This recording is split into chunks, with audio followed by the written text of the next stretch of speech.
For the last 8 years, Tennessee's 34th Comptroller, Justin P. Wilson, has worked from his office in the state capitol, just a floor below the Senate chamber, where Wilson's grandfather served and where a 9-year-old Justin was a young page.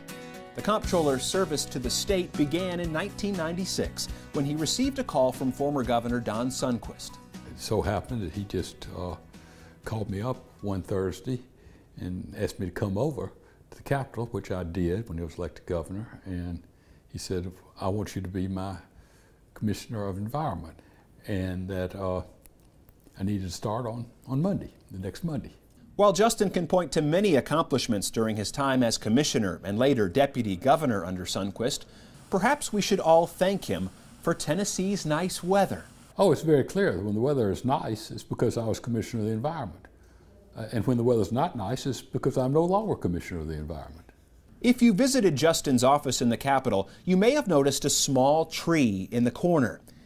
It's been with Justin since May 1st, 1974, when it was given as a gift on the day he arrived in Nashville to practice law.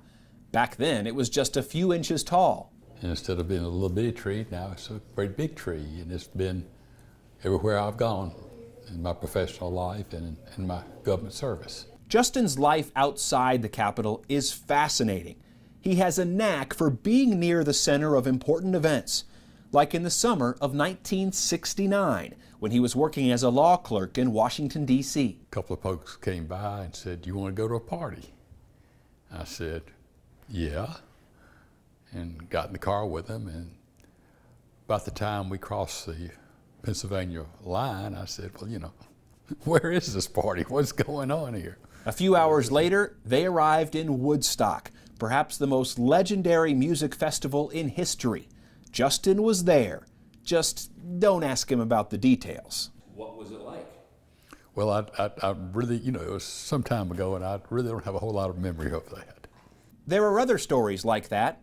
He can tell you how he once owned some of the land where Disney World now sits, or how he acquired a hot air balloon as part of a legal fee, which he flew for years around Middle Tennessee, or how in January 2008 he ended up on the cover of the New York Times, looking down over a railing in New Hampshire at the future President of the United States, Barack Obama.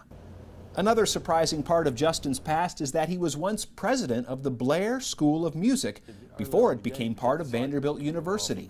You know, it's hard to believe that I ran a music school, but I certainly did for 5 years. Quite proud of the institution. When it comes to hobbies, it's hard not to mention Justin's love of travel. He's been to dozens of countries all over the globe. And it's often on these trips where he has unusual encounters with animals, many of whom, despite being wild, seem to develop an immediate connection with the Comptroller. Most recently, in Africa, a meerkat decided Justin's head was the perfect place to establish a lookout. You'll also find animals inside Justin's home. Good boy. Justin's especially close with his dog, Bear. But you can also spot him holding his wife's dog, Tipsy, or their cat, Coco. And then there's Bud the parrot. Don't try to touch him. Justin's the only one to whom he'll extend the privilege. Every morning we read the newspaper together, drink coffee together. He drinks some, I drink some out of the same cup, sitting right here. Justin is well known for his summer attire.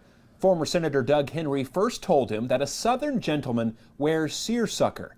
Justin's worn the fabric ever since, much to his wife's dismay. They are baggy, they're not very well tailored, they're cheap, they often get stains that cannot be hidden. Barbara Engelhardt Wilson says Justin is a caring man who'd rather give a gift on his birthday than receive one.